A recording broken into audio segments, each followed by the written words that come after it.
그리고 김호중 씨의 인생을 보면 이런 생각이 들어요.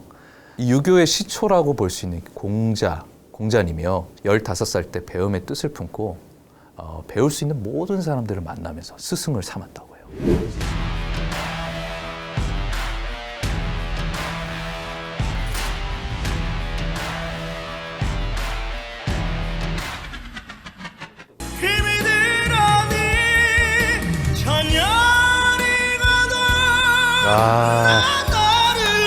이야, 김호중 씨의 천년의 사랑을 함께 분석하려고 이렇게 지금 이 시간에 한번 들어봤거든요. 좀 반칙이네요. 네. 그냥 제 몸을 맡겼습니다. 네, 맡기고 이거를 어떻게 부르고 있다는 게 조금 느껴지다 보니까 같이 이렇게 막 긴장하면서 부르면서도 시원하고 저도 막 이렇게 헷갈려하면서 들었거든요. 야, 정말 대단한 것 같아요. 제가 이런 말씀은 안 드리려고 했는데 이 정도면 반칙입니다. 잘해도 너무 잘하니까 오늘 리뷰는 안 해도 될 것 같습니다. 자, 오늘은 여기까지 하도록 하겠습니다. 이렇게 할 말이 없습니다. 네. 후렴에 고음역대 있죠. 여기 진성대, 이 진성대라고 하면 우리가 말하는 목소리거든요. 말하는 목소리를 진성이라고 합니다. 이 진성대에서 두성, 고음으로 넘어갔을 때 거칠어질 수 있는, 딱딱해질 수 있는 부분을 아주 머리 쪽으로 소리를 보내서 울려준다라는 개념으로 이게 두성으로 넘어가는 그런 구간이 있죠. 그게 전혀 이질감이 없다는 거예요. 이질감이 없으니까 이게 뭐 두성인지 헷갈릴 정도죠. 이렇게 그 전공자들끼리 프로페셔널한 전공자들끼리 하는 용어들이 있어요. 사실 진짜 잘 부르는 사람은요. 이렇게 기술을 썼구나 라는 것보다 그 넘어서서 저걸 어떻게 내지? 어디로 소리를 내는 거야? 이렇게 보이지 않아야 된대요. 안 보이는 거죠. 그 정도로 아주 기술을 매끄럽게 잘 사용하고 있다라고 보시면 됩니다. 성악 용어에서는 이런 기술을 파사지오라고 해요. 파사지오라고 하는데요. 성부 전환. 어떻게 보면 고음으로 넘어가기 위해서 거칠어지면 안 되잖아요. 나를 이러면서 거칠어지면 안 되잖아요. 그래서 나를 이렇게 성부 전환을 시켜줘서 두 성부로 넘어가는데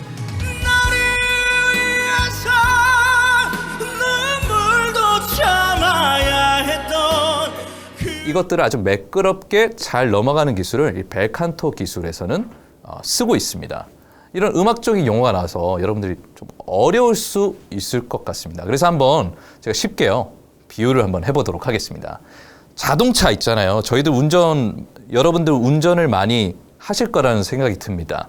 이 미션이라고 하는데요. 쉽게 말해서 기아라고 있습니다. 여기 옆에 사이드에 보시면 운전할 때 D 드라이버, N 드라이버, 이렇게 후진은 R 이렇게 보셨을 거예요. 요즘에는 오토라서요. 간략하게 표시가 되어 있는데요. 원래는 기어가 1단부터 2단, 3단, 4단 이런 식으로 나눠져 있습니다. 네, 저도 이제 처음에 운전면허를 딸 때는 일종 보통이었거든요. 그래서 기아 운전을 하는 걸 제가 좋아했어요. 그래서 뭐 약간 과시하듯이 운전의 맛은 스틱이지 이래서 스틱 운전도 할 때가 있었는데 그러다가 다시 오토로 넘어오니까 너무 편한 거예요. 네, 속도로 넘어올수록 이렇게 매끄럽게 쫙 올라가잖아요. 기아 단수가 함께 이렇게 올라가면서 저희들이 기아가 이렇게 바뀔 때마다 원래는 변속의 충격을 운전자가 좀 느끼죠. 여기서 변속이라고 하면요, 이 속도가 쭉 올라가는 거, 이게 쭉 올라가면서 변하는 것들을 뜻하는데요. 근데 오토매틱이라서요, 점점점 매끄러워지고 편한 걸 여러분들이 느끼셨을 겁니다. 그래서 이제는 스틱 운전 하라 그러면 이제 불편해서 못합니다. 그 중에서도 이렇게 변속이 매끄럽게 충격을 잘 못 느끼는 아주 매끄럽게 쭉 잘 올라가는 그런 차량, 으뜸인 차가 뭐가 있을까요? 우리가 성공했을 때 타는 차, 그랜저요? 그랜저보다 네, 맞습니다. 독일 차죠. 독일 차 벤츠. 네, 이 벤츠라고 볼 수 있습니다. 아무래도 좀 제가 설명이 좀 길었는데요. 자동차뿐만 아니라 노래도 마찬가지입니다. 이 체스트 보이스, 미들 보이스, 헤드 보이스라고 하는데요. 그냥 가슴 소리, 중음역대로 넣으면 이렇게 미들 보이스, 여기 중간 소리 고음으로 가면서 헤드 보이스, 머리를 올려준다, 두성 이렇게 헤드 보이스라고 합니다. 네, 이렇게 소리를 내는 부위가 있습니다. 아무튼 간에 그 변화가 좀 심하게 느껴진다면 듣는 사람들이 좀 이렇게 불편함이 있을 수 있겠죠. 나를 위해서 이렇게 약간 막 3단 변화가 있다든지 그럴 수 있습니다. 아무리 고음을 잘 내는 테너라도요. 컨디션이 안 좋을 때는 그 기아처럼 변속이 되는 게 느껴져요. 나를 위해서 이렇게 변하는 부분들이 느껴질 수도 있거든요. 그런데 아주 자연스럽게 이 김호중 씨가 이 노래를 소화를 했다는 건데요. 이 노래가 어떻게 보면 또 노래를 부르는 입장에서는 무자비한 노래일 수도 있습니다. 나에서 바로 옥타브가 올라가죠. 나를 위해서. 그렇기 때문에 정말 어려운 테크닉이라고 할 수 있는데요. 그거를 계속 찍어줘야 돼요. 후렴에서. 근데 그게 계속 그 피치를 유지해줘야 관객들은, 듣는 입장에서 청자들은 카타르시스를 느낍니다. 감동 전율을 느끼거든요. 조금만 이렇게 흔들리기만 해도 그런 감동이 흔들릴 수 있습니다. 그 엄청난 고음이 수시로 들락날락거려야 하는 이 어려운 곡인데요. 마치 어린이들이 이제 고무줄 놀이 하듯이 아주 편안하게 넘나드는 모습을 봤을 거예요. 예. 전문가 입장에서도요, 기술이 뛰어나다. 그래서 마치 벤츠 같다. 네. 아주 고급 승용차의 움직임 같다라고 제가 비유를 한 겁니다. 이 고급차가 그렇게 기아가 자연스럽게 넘어가기 위해서는요, 세팅 값을 아주 잘 맞춰야 돼요. 그러니까 독일차 하는 거예요. 이 역사가 오래될수록 이 데이터베이스가 잘 쌓여서 그런 기술이 축적이 되는 건데요. 김호중 씨도 마찬가지입니다. 노래 기술, 이 세팅 값이 정말 잘 맞춰져 있는 느낌입니다. 이렇기 위해서는 원래 타고난 음악성, 기술도 있어야겠지만 부단히 노력을 했다라고 볼 수 있습니다. 얼마큼 노력했는지 저는 보이거든요. 사실 저희들이 음대에서 연습할 때 이런 얘기들이 있어요. 물 떠다 놓고 아침부터 해가 질 때까지 그런 고음역대를 소리를 뚫기 위해서 연습하면 어느 순간에 고음이 시원하게 뚫립니다. 그때 양쪽 연습실에서 막 서로 박수를 쳐줬던 그런 기억이 나요. 그러니까 정말 끊임없이 7시간, 8시간, 또 목이라는 건요, 다른 악기와 다르게 그렇게 계속 연습하면 목이 가거든요.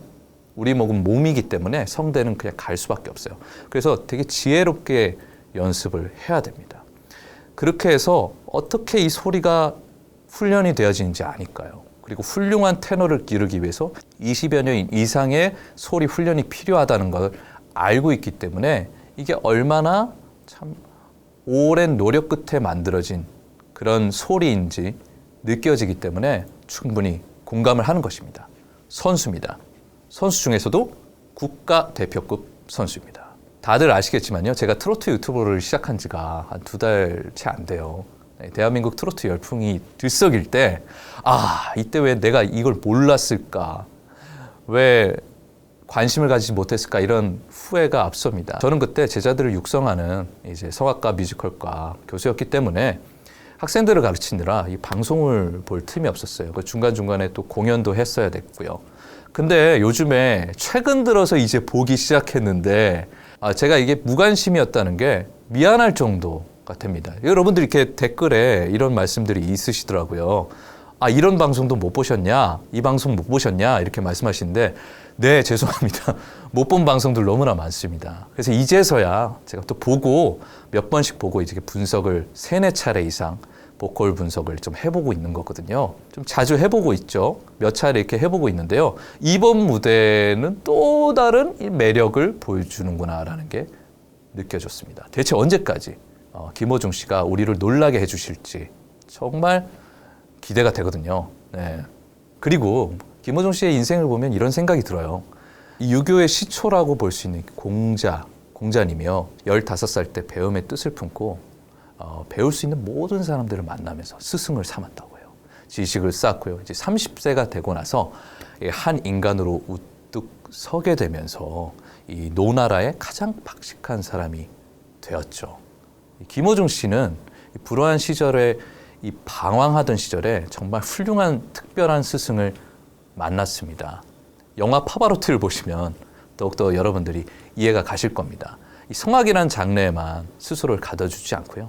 개방적으로 여러 가지 배울 수 있는 많은 음악적 스승들을 만나고, 음악적 스승을 만난다는 것은 들음으로 해서도 만날 수 있거든요.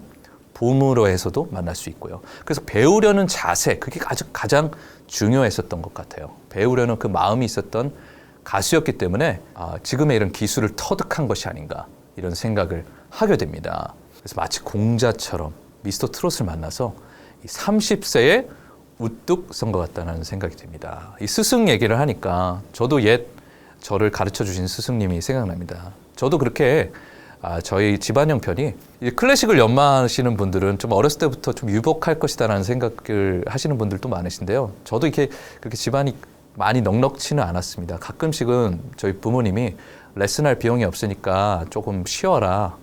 몇 달은 쉬어보자라고 제안을 하신 적이 있어요. 그래서 선생님께 이렇게 선생님 저 몇 달은 못 나올 것 같습니다.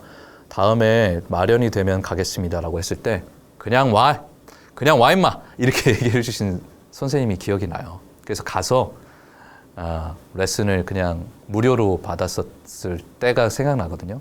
그런 일들이 있었기 때문에 저도 그 감사한 마음을 가지고 있었고 또 그게 끊기지 않았기 때문에 저도 계속 성악을 연마할 수 있었고 또 이렇게 지금 노래를 하는 사람 또 가르치는 사람이 되었거든요.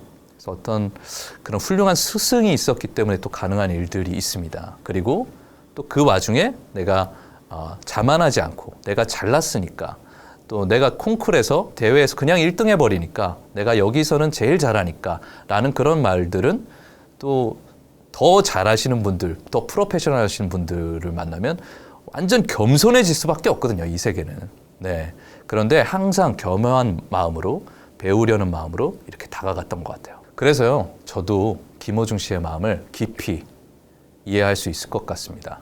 그래서 김호중 씨의 여러 가지 좋은 이슈들이 있으면 많이 이렇게 소개해드리고 싶은데요. 그런데요, 아시다시피 지금 군백기잖아요. 군대 공백기. 그렇기 때문에 좀 아쉬운 부분들은 있습니다. 하지만 9개월 남았으니까요. 9개월 우리 사회에서는 정말 빠르게 흘러가는 시간이죠. 9개월이 지나고 나서 우리가 전역을 하셨을 때 그때부터 여러 가지 음악적 행보가 기대가 되거든요. 여러 가지 또 무대를 서시기 시작하실 겁니다. 그럴 때 제가 심층적으로 또 그런 무대에 대해서 함께 나누는 그런 시간들을 자주 갖도록 노력하겠습니다. 많이 기대해 주시고요. 오늘 방송도 좋으셨으면요. 아시죠? 구독과 좋아요, 알림 설정까지 부탁드리겠습니다. 감사합니다.